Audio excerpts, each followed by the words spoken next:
প্রতি বছর মে মাসের এই দিনটি আমাদের পরিবারে আসে এক বেদনা বিধুর স্মৃতি নিয়ে। এই দিনে শুধু আমাদের পরিবার নয়, বরং সমগ্র দেশই হয়ে উঠে পড়েছিল বেদনার্ত ও অভিভাবকহীন।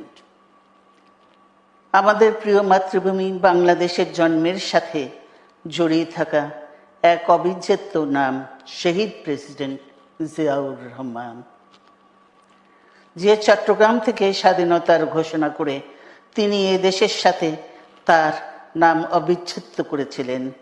সেই চট্টগ্রামেই এক সফল, সৎ, দূরদর্শী ও প্রকৃত দেশপ্রেমিক প্রেসিডেন্ট হিসেবে নিজের জীবন উৎসর্গ করেছেন।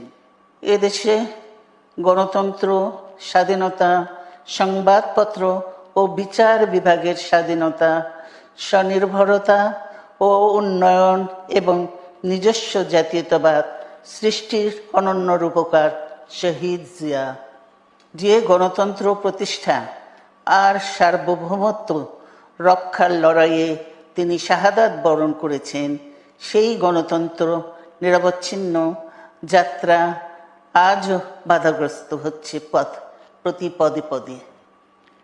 খুব শীঘ্রই আমরা বাংলাদেশকে গণতন্ত্রে পুনঃপ্রতিষ্ঠিত দেখতে পাব।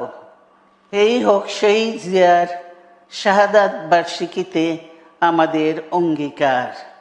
এই লক্ষ্যে সুশৃঙ্খলভাবে এগিয়ে চলার জন্য আমি বিএনপির সকল পর্যায়ের নেতা, কর্মী ও দেশবাসীর প্রতি আহ্বান জানাচ্ছি।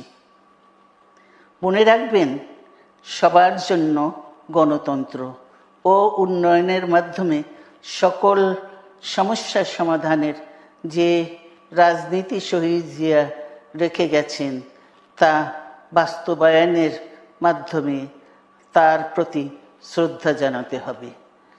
আমরা তার বিদায়ী আত্মার মাগফিরাত কামনা করছি। আল্লাহ হাফেজ।